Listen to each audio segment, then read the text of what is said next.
Welcome to TOCHI Stories. Please don't forget to like, subscribe, and turn on post notification because it will mean the whole world to me.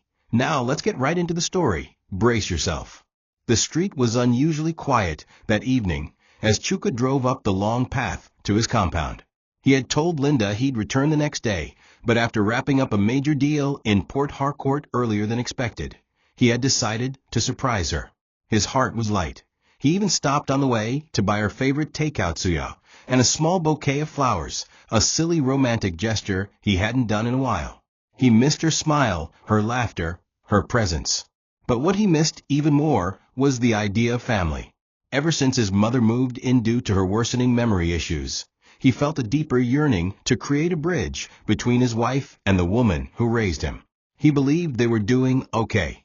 At least Linda pretended well enough over the phone. But that illusion began to dissolve the moment he parked, turned off the engine, and walked quietly to the house with the keys in his hand. He heard it before he saw it. The sharp slap echoed through the air like a bullet, followed by his mother's soft cry.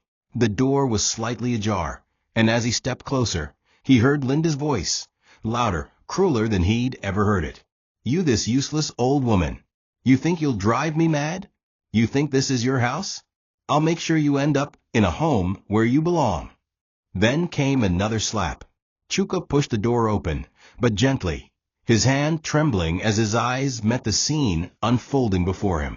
His mother, Mama Ezen, was on the ground with her wrapper loose around her legs. Her frail arms were raised in surrender, tears spilling from her confused eyes. Linda towered over her hand still raised, chest heaving in rage. Completely unaware her husband was now standing at the entrance, watching the love of his life beat the woman who gave him life. Chuka didn't say a word. Something inside him froze. He felt a coldness he couldn't explain, like the marrow in his bones had turned to ice. This wasn't a misunderstanding. This wasn't a bad moment. This was evil, and it had been living under his roof, sleeping beside him, sharing his pillow. He stood there for a full minute, silently absorbing every detail. His mother's fear wasn't just from pain, it was from endurance. The kind that doesn't happen overnight.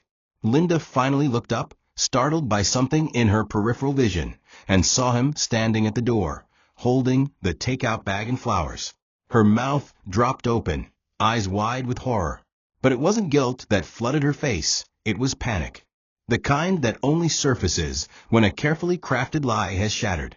Chuka's grip on the bouquet tightened, and without a word he turned, walked outside, and dropped everything beside the garden. His world, as he knew it, had just shattered. The house was filled with a dangerous silence that evening. Chuka didn't mention what he saw, not because he was afraid, but because he wanted to be sure. He needed clarity, confirmation. He wanted to understand if this was just a single moment of cruelty, or if something darker had been festering all along. Linda acted like nothing had happened. She ran up to him hours later, wrapping her arms around him, laughing nervously and asking if he'd enjoyed the trip. "I missed you so much," she whispered, forcing her voice into the soft, sugary tone she used whenever she wanted to manipulate. Chuka stared at her, not blinking, as if trying to see past her face, into her soul. He nodded wordlessly, kissed her cheek, and said nothing. His silence unsettled her more than any confrontation ever could. Meanwhile, Mama Ezen had locked herself in her room, not coming out to eat or speak. Chuka checked on her several times. Each time she saw him, her eyes flickered with confusion, then fear, then sadness. She couldn't even complete a sentence without drifting into forgetfulness. She took my wrapper, she'd say, then stare at the wall like she was trying to remember where she kept her thoughts. He helped her sit, rubbed her back, and gave her warm tea. But deep in his chest, something was breaking. He had failed her. He had brought her into this home hoping for comfort and peace. Instead, he'd unknowingly delivered her into the hands of her abuser, his own wife. That night, Chuka sat on the edge of the bed, pretending to be on his phone while Linda went on about their plans for the weekend, about Ibub's new investment idea, about how the suya was delicious. She touched his thigh. He didn't move. She tried to kiss him. He let her lips touch his cheek, but didn't return the gesture. She noticed. Her smile faltered. "Is everything okay?" she asked. Chuka forced a smile. "I'm just tired." But inside, he was unraveling. If she could do that to his mother, what else was she capable of? What had she done already? He decided that night he would pretend not to know. He would watch. He would wait. He would gather everything. And then she wouldn't see it coming. The next morning, Chuka offered to help his mother bathe. It wasn't unusual. He often assisted on weekends, especially on days when she seemed extra confused. But this time, he had another motive. As he removed her blouse carefully and helped her sit on the stool beside the tub, his eyes caught it. Red marks on her shoulder, thin bruises on her forearm, and a dark patch near her hip. He paused, his breath caught in his throat. "Mama, who did this to you?" he asked gently. She turned her face toward him slowly, blinking as if trying to register the question. I think. I fell in the night, I fell," she said, but her voice shook. He knew that tremble. It wasn't memory loss. It was fear and shame. The kind his mother had never known until now. Before he could ask again, Linda burst into the bathroom. "Oh, thank God you're with her," she said, placing a towel on the rack. "She's been refusing to take her medication again, and she keeps making things up." Her voice was sugary sweet, but her eyes darted too quickly between Chuka and the bruises on Mama Ezen's skin. Chuka turned to look at her, expression unreadable. "She said she fell," he said slowly. "But I don't see any marks on the floor." Linda laughed nervously. "You know how it is with dementia patients. They fall, forget, then invent stories. Just yesterday, she accused the neighbor's cat of stealing her wedding ring." She chuckled again and leaned over to kiss Chuka's head. "Poor thing is getting worse. We should talk about maybe hiring a nurse full-time. I've been doing my best, but it's wearing me out." Chuka didn't respond. He helped his mother into her wrapper, dried her carefully, and led her back to her room. His mind was racing. He had always trusted Linda, trusted her with his mother, his finances, his dreams. She had begged him to let Mama Ezen move in when her condition worsened. She had insisted it was the right thing to do. But now it was clear she hadn't done it out of love. Maybe it was to gain access, to isolate, to manipulate. He began to remember other things. The time Mama Ezen had been unusually quiet during a family meeting. The time Linda said she poured food on the floor by mistake. The time his mother cried during bedtime prayers but said nothing. The bruises were no longer just bruises. They were evidence. And he was ready to see everything. From the beginning, Chuka was never a man who held back love. When he fell in love with Linda, it was with the kind of conviction most men reserved only for their careers. She was beautiful, poised, intelligent, and knew exactly how to melt into his world. Chuka introduced her to his mother early on, Mama Ezen, who was already beginning to forget birthdays and misplaced keys. He had watched them talk that day on the old wooden porch behind the house, Linda gently rubbing Mama Ezen's hands and smiling like an angel. His heart had melted. He was convinced she'd be the perfect wife, not just to him, but the perfect daughter to the woman who raised him. The wedding had been a grand one. Chuka spared no expense. Custom gowns, gold-plated invitations, and Linda's dream honeymoon in Seychelles. Everyone had said he was too generous. He had laughed it off. "You can't spoil someone you love too much," he had replied. What he didn't know then was that love can be the very thing that blinds a man. Over the years, Linda's influence in his life grew. She convinced him to take her younger sister abroad for school, arguing that it was an investment in their future.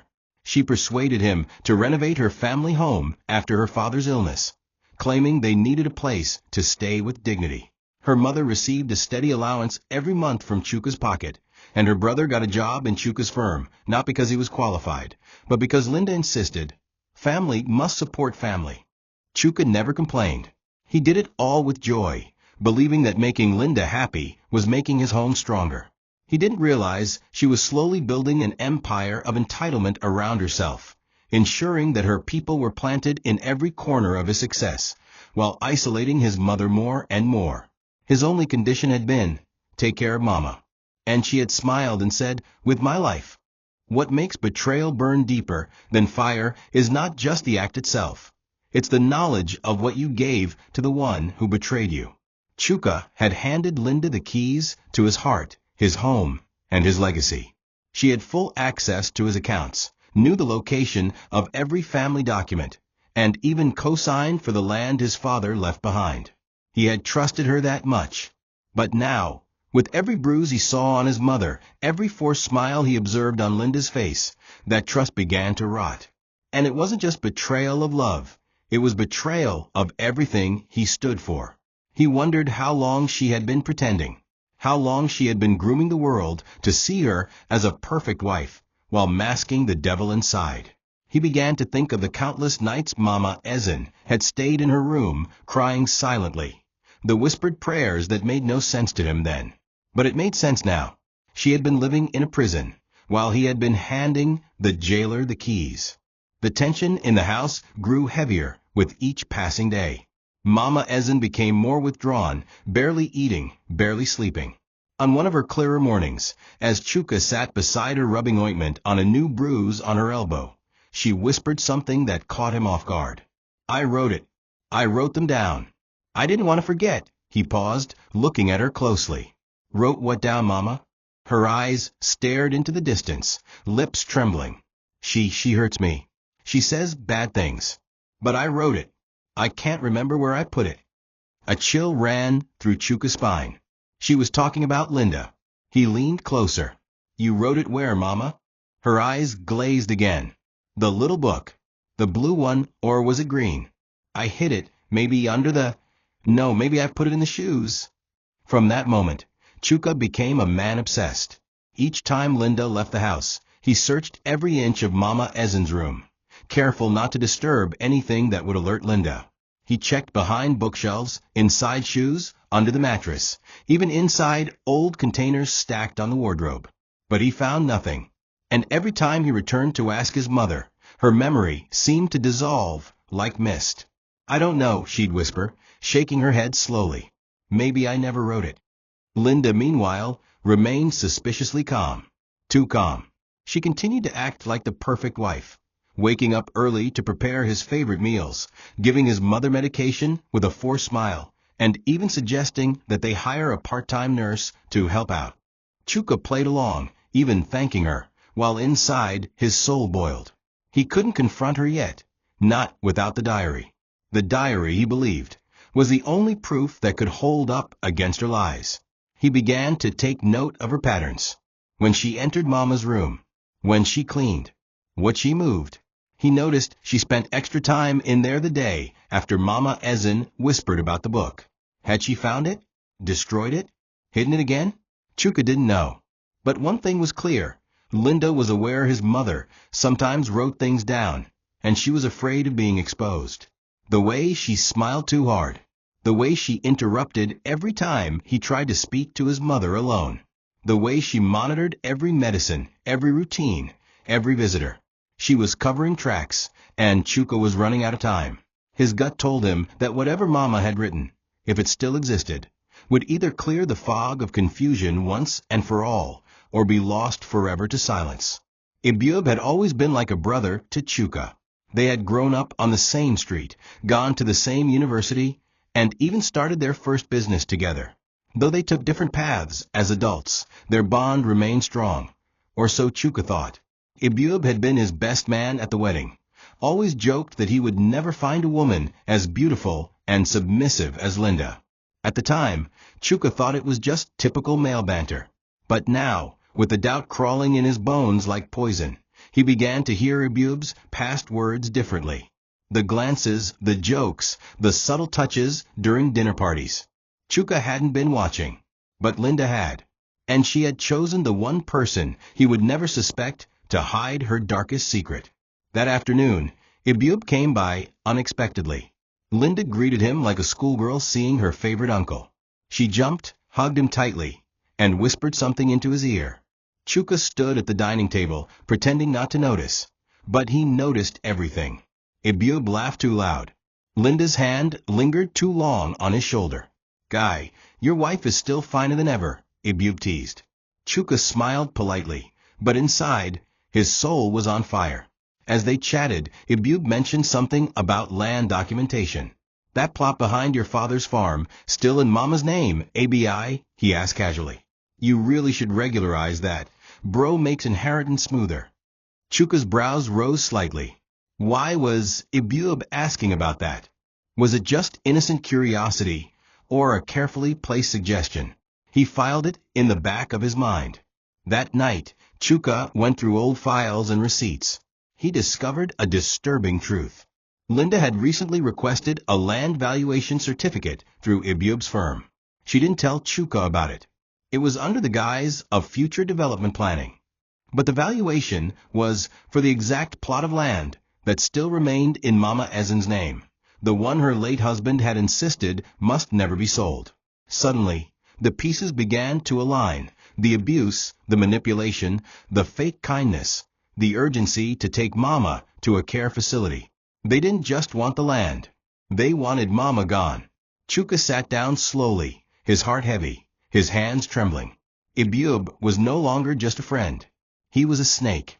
And his wife, the woman he had loved more than life itself, was feeding that snake in secret. The harm that broke Mama Ezen's spirit wasn't just physical. It was emotional, methodical, and deliberate. It happened one quiet afternoon when Chuka had stepped out briefly to visit a supplier. Linda had taken the opportunity to exert more cruelty. Mama Ezen had misplaced a cup of tea, forgetting it on the television stand instead of the table. Linda found it, and instead of returning it quietly or correcting her gently, she exploded. "You stupid old witch! Is this how you behave in your village? Must you embarrass me in my own house?" she screamed. With the front door shut and the windows closed, no one could hear her except the trembling woman before her. Then, in a symbolic act of dominance, Linda forcefully yanked off Mama Ezen's wedding ring, something she had worn since she was 22.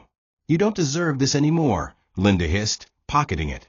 Mama Ezen gasped, clutching her hand like something sacred had been stolen. Her eyes filled with tears. "It's all I have left of him," she whispered weakly. But Linda was unmoved. "Well, now it's mine." As fate would have it, a neighbor across the fence had come to borrow pepper and saw the confrontation from a crack in the side curtain. The neighbor, Ayadupe, heard the shouting and peeked over, just in time to see Linda standing over the crying old woman. But when Linda saw her, she quickly changed her voice. "Oh, Mama, why are you shouting like that again?" she said sweetly, dragging her back into the room. Ayadupe, unsure of what she had witnessed, quietly left. But inside the house, the damage was done. Later that evening, Linda cooked dinner as though nothing had happened. When Chuka returned, he noticed his mother sitting alone in the corridor with a distant, hollow look in her eyes. She was rocking herself gently, muttering fragments of old songs, clutching her bare finger where her ring once sat. Chuka sat beside her. "Mama, what's wrong?" She blinked and looked at him, but said nothing. After a few minutes, she looked down and whispered, "They've taken everything, even him."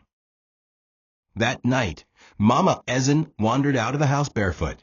The night was cool, and the street was dimly lit.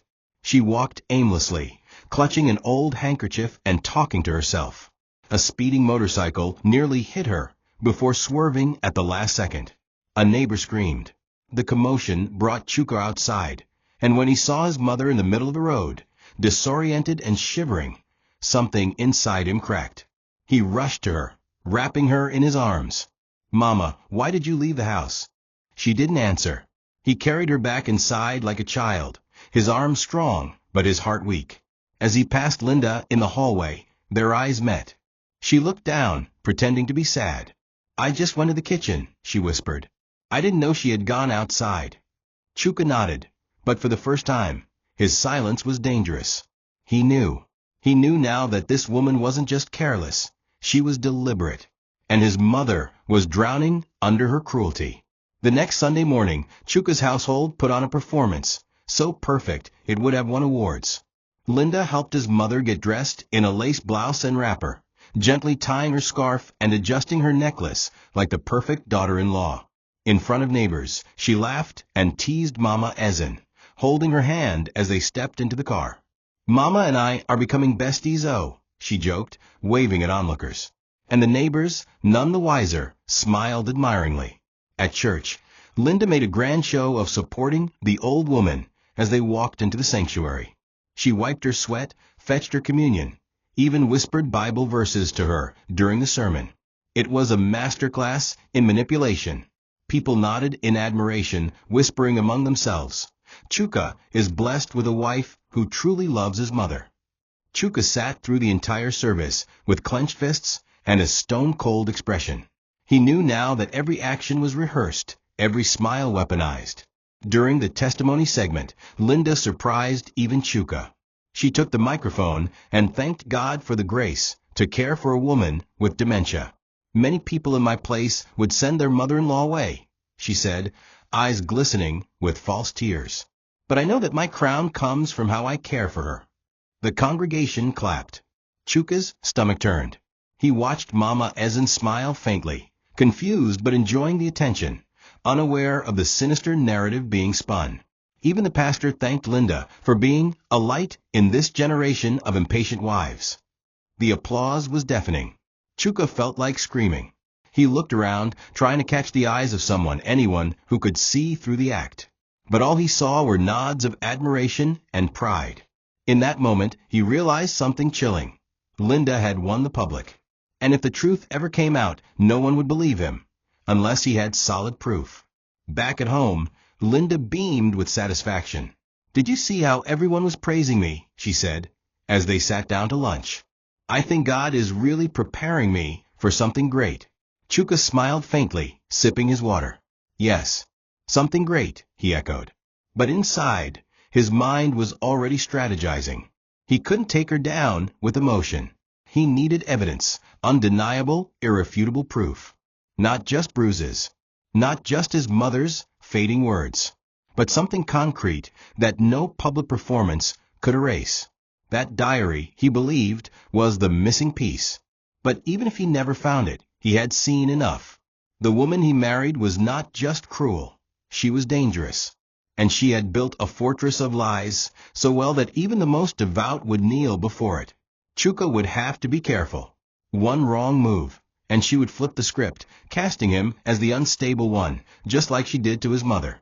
For weeks, Linda had been subtly nudging Chuka to get the last family land processed. It was the only property still bearing Mama Ezen's name, left untouched since the death of Chuka's father. "It's risky to leave land hanging like that," she said sweetly over breakfast one day. "What if someone in the extended family tries to claim it?" Chuka nodded, but deep down, he knew her intentions weren't about protection. It wasn't about legality. It was about control. He had overheard her speaking in hushed tones to Abub on the phone.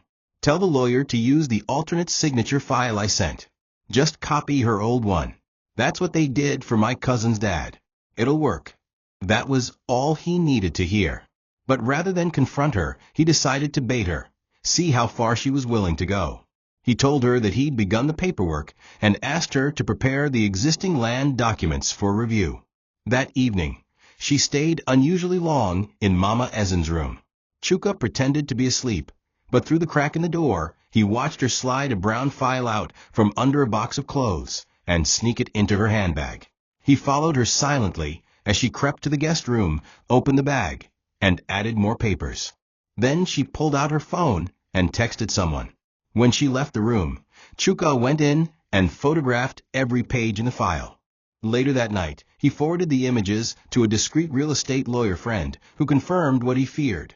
The document included a forged affidavit and a pre-signed transfer form with a forged thumbprint labeled Ezen Chuka. The plan was clear. Linda wanted to transfer the land quietly and sell it without Chuka or his mother knowing. When confronted with greed, betrayal becomes strategic. Linda wasn't just cruel, she was calculated. Her abuse of Mama Ezen wasn't only personal, it was tactical. The less stable the old woman appeared, the more believable it would be that she had willingly handed over her land. Chuka stared at the copies of the documents in disbelief.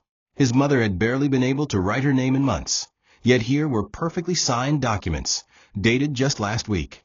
He felt sick. All the puzzle pieces, Ibub's recent visits, Linda's obsession with the land, the sudden concern for Mama Ezen's mental health. It all made sense.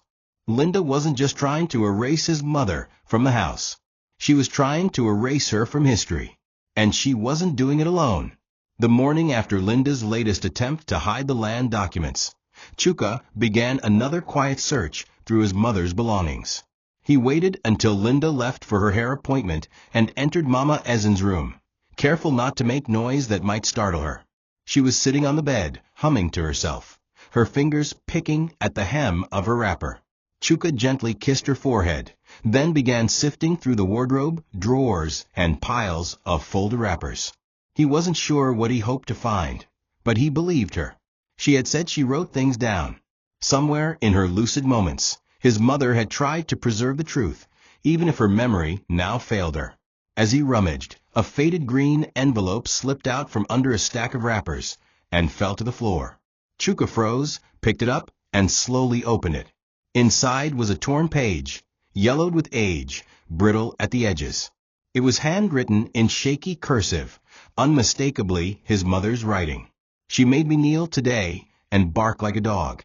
She said I'm mad, and no one would believe me. I told her my son would never allow this, and she laughed.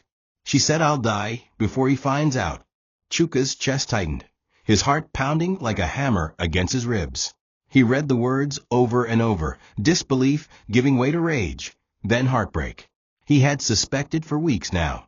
He had seen the bruises, heard the whispers, watched the masks Linda wore in public. But this was different. This was a confession, raw and undiluted. It wasn't the full diary, but it was a glimpse. A cry for help buried beneath fear and shame. As he stood there, holding the page in trembling hands, Mama Ezen turned to him with glassy eyes. "Did I write something?" she asked faintly. Chuka knelt beside her, taking her hands. "Yes, Mama. You wrote something very important." She blinked slowly, her face struggling to comprehend. "That woman, she wears two faces," she whispered. "I tried to remember, but my mind keeps hiding it from me." Chuka swallowed hard, holding back tears. "I believe you, Mama. I believe everything now." She smiled weakly and laid her head on his shoulder. For the first time in weeks, she looked peaceful. But the peace only stirred more turmoil in Chuka's heart. He knew now, without a doubt, the woman he loved had been hurting the woman who gave him life. And there was no forgiveness for that. That evening, Chuka sat at the dining table, his expression unreadable. Linda brought his plate of pounded yam and egusi soup, humming a soft tune as though life was normal. He stared at her, not blinking, the torn paper folded in his pocket. He watched the ease with which she lied to herself, the confidence in her performance. It was as though she genuinely believed the world would always orbit around her deceptions. After a few minutes of silence, he spoke softly. "Why do you think Mama is always afraid when she's around you?" Linda blinked, then smiled. "Chuka, what kind of question is that? You know your mother is sick. She sees things that aren't there. Remember when she said the television was stealing her voice? Dementia is cruel." He nodded. "I know dementia is cruel, but bruises are real. And fear doesn't lie." Linda's smile froze, only for a second, then returned. "You're starting to sound like her," she said, laughing nervously. "You've been stressed lately. Maybe you're just projecting your guilt for not being home enough." She leaned forward, placing a hand on his. "I've been the one here every day, doing the dirty work, feeding her, cleaning her, taking the insults. You think this is easy?" Chuka pulled his hand away. "You're right. It's not easy. But some things shouldn't need to be said unless they're being used to hide something else." Her eyes darkened slightly. "Are you accusing me of something, Chuka?" she asked sharply. He looked at her long and hard. "I'm asking questions. But if there's nothing to hide, why do your answers feel like walls?" Linda stood up, angry now. "This is what happens when men listen to gossip. You start doubting the woman who's sacrificed everything for you," she snapped. "You think I've been enjoying taking care of your mother? You think this is the life I dreamed of?" That slip exposed her. Chuka didn't react. He simply stood up and placed his hand on her shoulder. "If you've truly sacrificed everything, then you have nothing to fear," he whispered. Then he walked past her and returned to his mother's room. He didn't say another word that night. But the silence between them was no longer passive. It was charged, filled with knowledge, suspicion, and a growing wall of truth that Linda could no longer scale with just tears and lies. Chuka knew he was getting closer to the center of the storm. All that was left now was the final piece. 2 days later, disaster struck, and it was the moment that pushed everything over the edge. Chuka had gone to the office to handle an urgent contract meeting. Linda, knowing she had the house to herself again, resumed her hidden reign of terror. Mama Ezen had mistakenly spilled pap on the dining rug, and Linda exploded. "How many times will you embarrass me in this house? Are you a baby or just plain useless?" she shouted, yanking the plate from her hand and smashing it against the wall. The old woman whimpered, retreating slowly. But Linda wasn't done. She grabbed her by the arm and shoved her toward the kitchen. "Clean it. Clean it now, or I swear I'll pour hot water on you." As she pushed her again, Mama Ezen tripped on the rug and fell, head first, against the corner of the wooden table. Blood gushed immediately. The sight seemed to jolt Linda out of her rage. She screamed and rushed to her side, shaking her. "Get up. Get up. You old witch, get up." But Mama Ezen was semi-conscious, her lips murmuring incoherently. Linda panicked. Instead of calling Chuka, she called Ibiub. "Come quick." She fell. "There's blood everywhere," she whispered frantically. Ibiub rushed over, and together they cleaned up the mess. They used cold water and cotton wool to slow the bleeding, clean the rug, and wipe the blood off the floor. By the time Chuka returned hours later, the smell of antiseptic filled the house. His mother was lying in bed, a bandage on her forehead. Linda greeted him with a forced smile. "Mama fell. I handled it, don't worry." But something was off. The room felt wrong. Too clean. Too quiet. Chuka walked in and saw his mother barely able to open her eyes. "Mama, what happened?" he asked gently. She tried to speak, but her lips were too dry, her body too weak. Linda stepped in. She was walking to the kitchen and slipped. "I think the floor was wet." Chuka turned to her, studying her face. "Did you call the doctor?" Linda hesitated. "I didn't want to raise alarm. It's just a scratch." But the bandage told a different story. Chuka sat beside his mother and whispered, "Who did this to you, Mama?" Her eyes opened slightly, and a tear slipped down. Her lips moved. "She pushed," she whispered, then slipped into sleep again. That was it. That was the moment Chuka decided. The time for questions was over. Now it was war.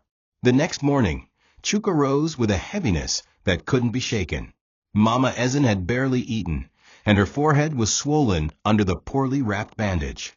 She whimpered in her sleep, mumbling fragments of forgotten conversations. Chuka sat beside her, watching her chest rise and fall, his heart aching with silent guilt. He had seen the monster beneath his roof, yet he had stayed quiet, waiting, watching, hoping for proof while the woman who gave him life suffered in silence. That night, as Linda busied herself in the kitchen, Chuka walked quietly into his mother's room, his eyes scanning every corner with fresh intent. She stirred gently, whispering something incoherent. Then, in a lucid, almost divine moment, she muttered, "I put it under the floor, the box, it was safe there." Chuka stiffened. The floor? He dropped to his knees and examined the space beneath the bed, brushing aside old wrappers and containers. At first, he saw nothing. Then, near the edge of the wall, one of the floorboards looked slightly loose, chipped at the corner. With trembling fingers, he pulled at it until it lifted. Beneath it was a small, old wooden box, covered in dust. He pulled it out and opened it, and there it was, a blue diary, thick with aging pages, its corners worn.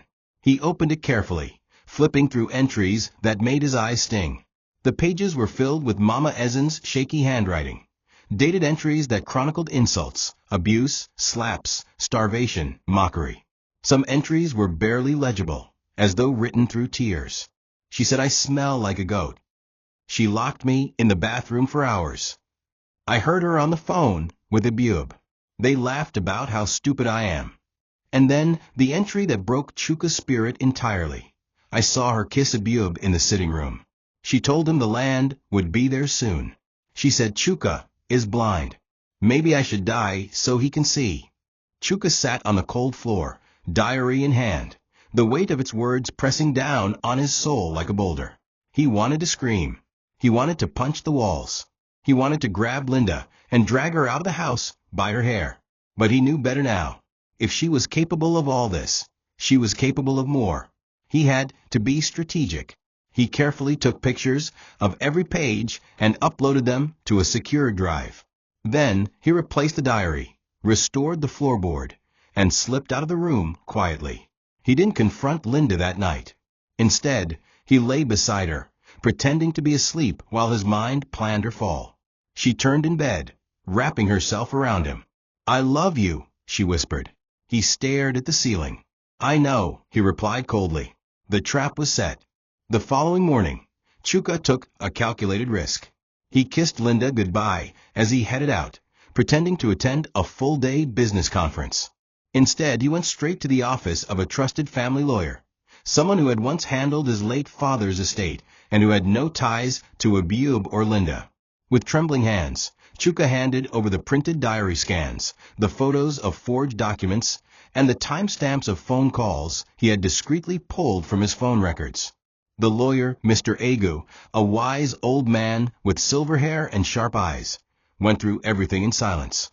When he was done, he removed his glasses, leaned back, and said, "My son, what you have here is enough to not only file for divorce, but also press criminal charges: fraud, elder abuse, conspiracy.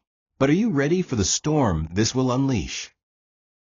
Chuka exhaled deeply, a war between pain and resolve tightening in his chest. "She hurt my mother," he said slowly, "and tried to take what doesn't belong to her. I gave her everything, and she turned my house into a prison. I'm not afraid of storms anymore." Mr. Agu nodded. Together, they mapped out a plan. The land documents would be flagged for legal investigation immediately, freezing any attempts at property transfer. A private investigator would be hired to follow Linda and Abub for 2 weeks, gathering photographic and audio evidence of their affair and illegal dealings.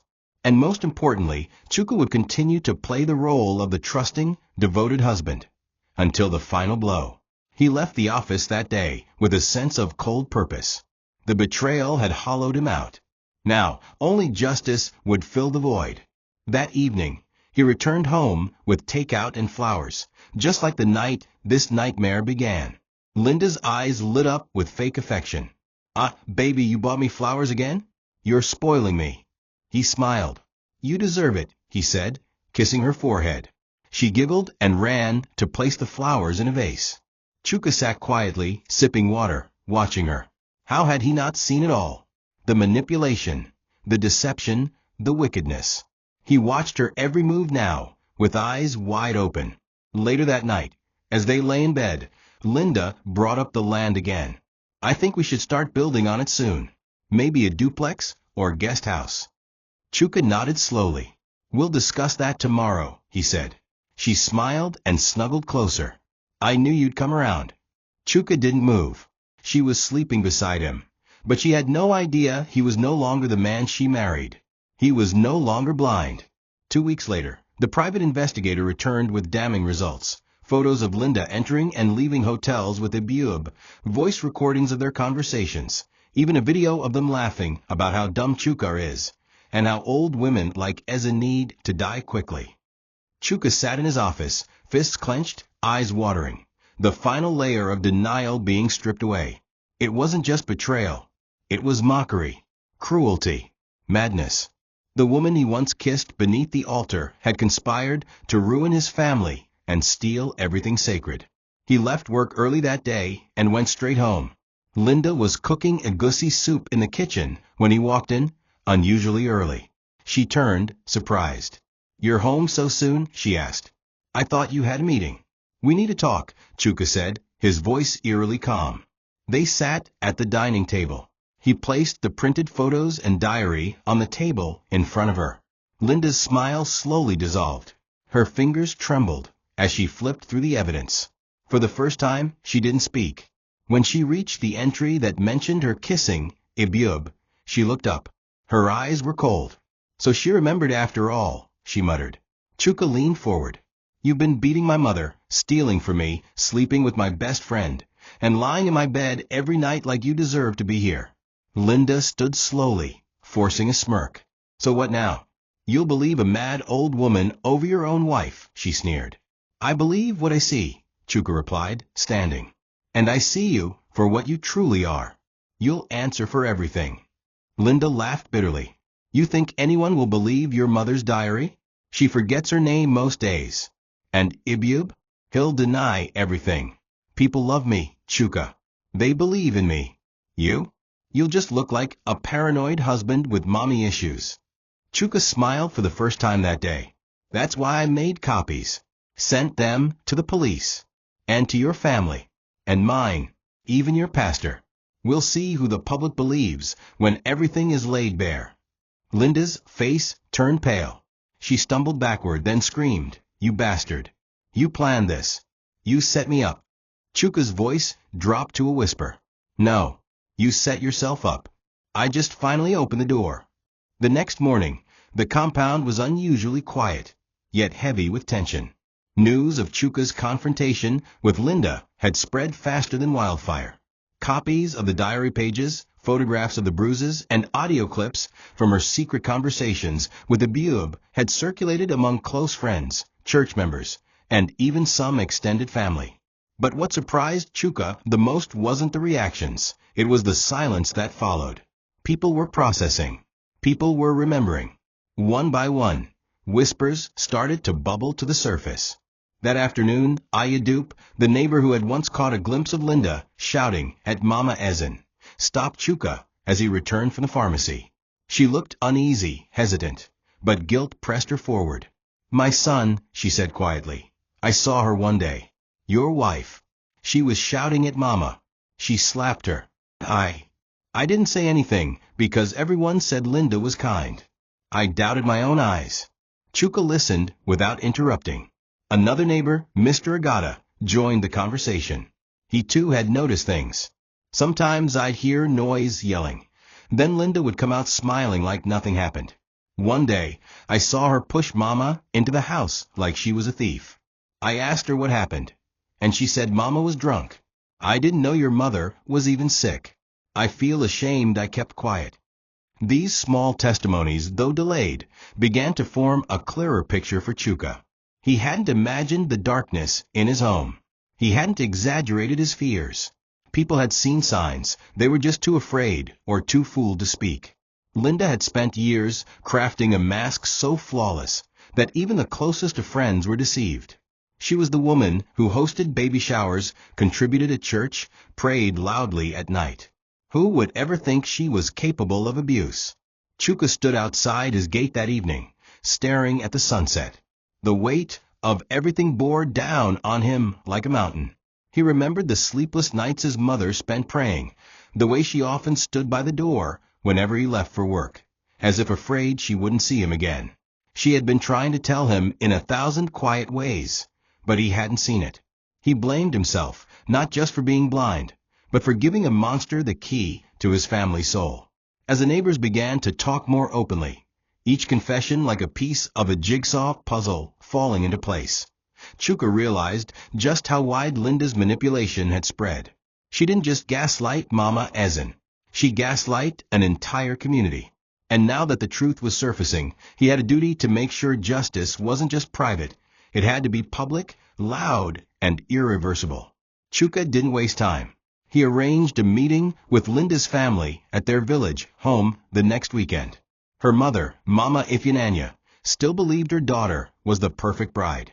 Her younger sister, Adora, had always defended Linda blindly. Chuka walked in with copies of the diary entries, printed evidence of the affair, photos of bruises, and voice recordings. When he began to speak, Linda's mother waved him off at first. "And Chuka, you want to spoil my daughter's name now, because of one old woman that doesn't even remember her own birthday," she scoffed. But Chuka didn't argue. He simply played the audio recording of Linda and Ibub, laughing about how Mama Ezen would soon be dead and how Chuka was a fool. The room fell silent. As the evidence piled on the table, Mama Ifyananya's face lost color. Adora broke down into tears. I knew something was wrong, she sobbed.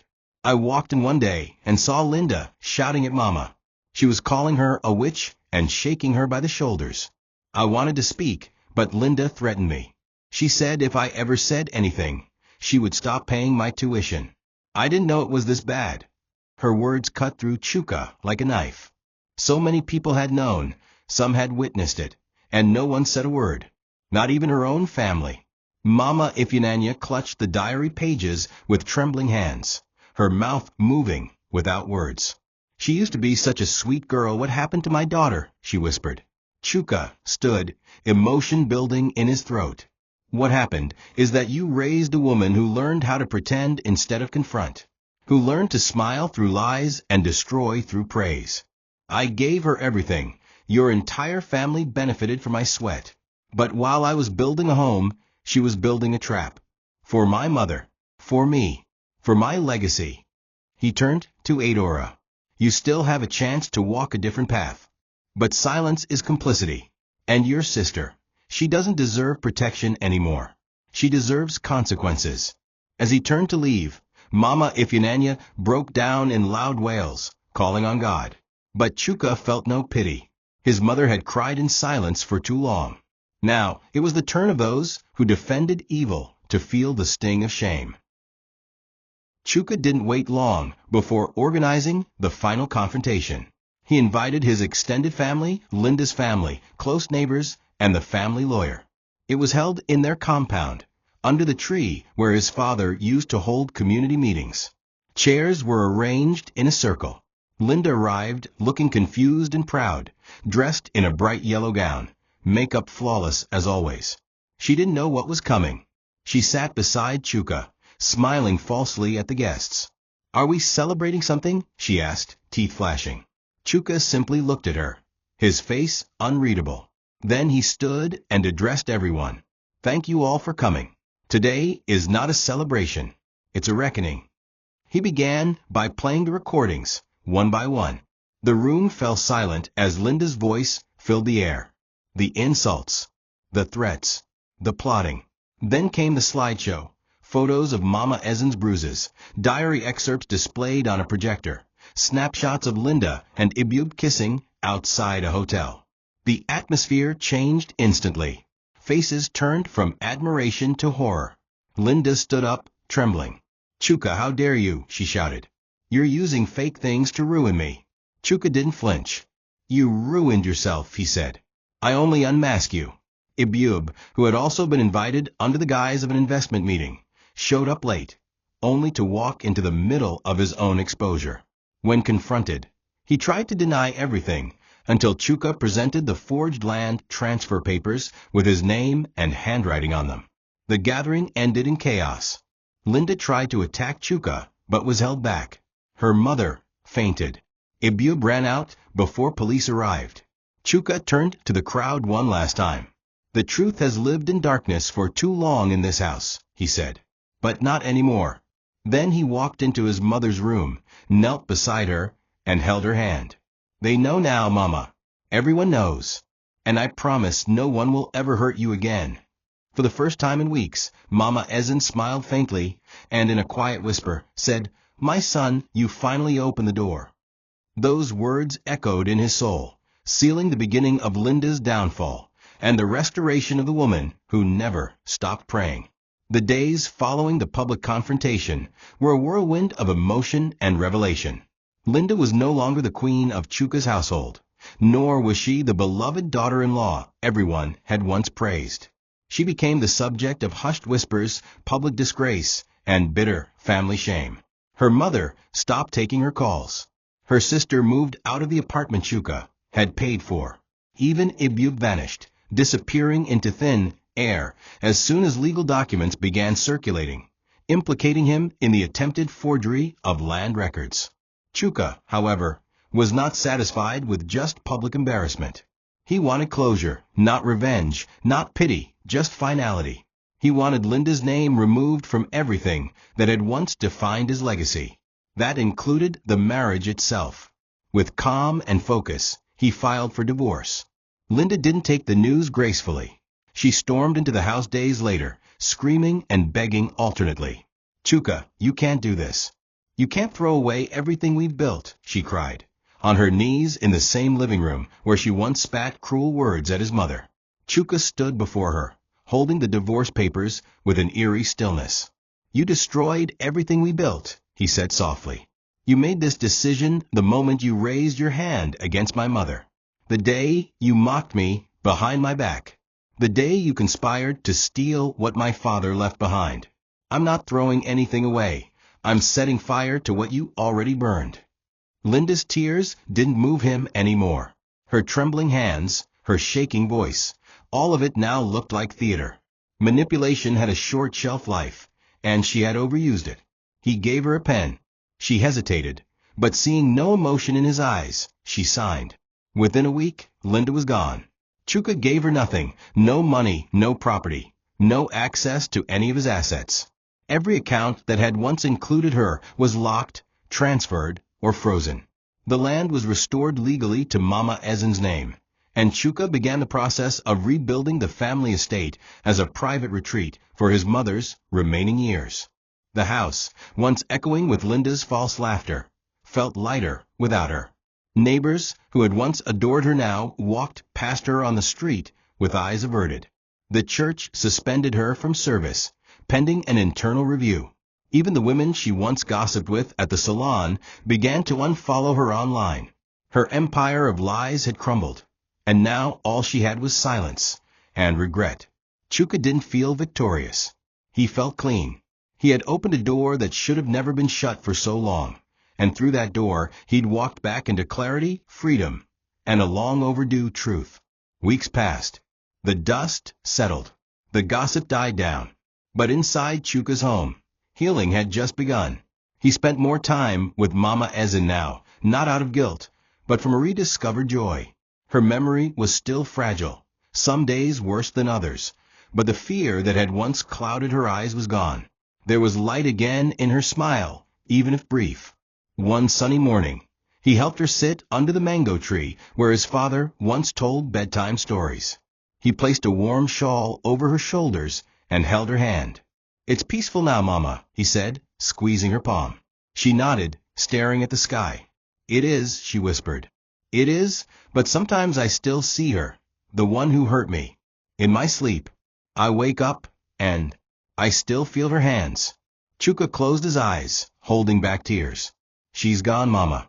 She can't hurt you anymore. I promise."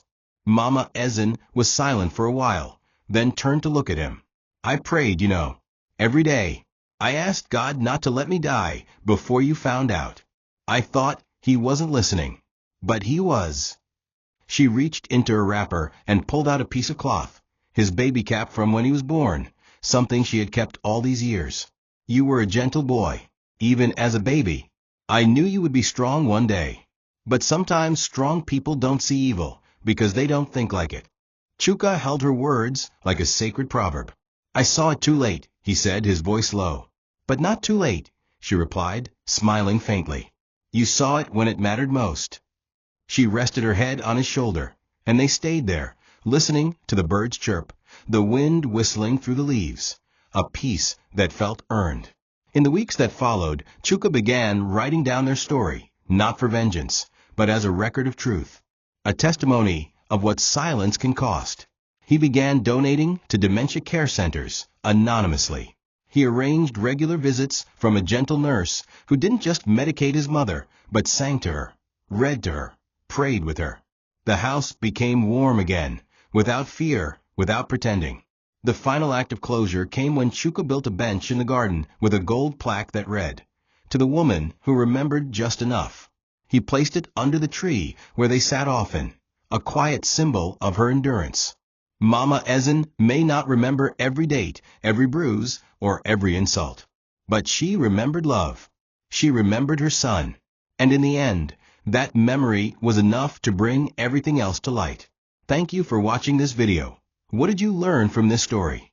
Drop it in the comments. Please make sure you like, comment, and subscribe to my YouTube channel TOCHI Stories for more.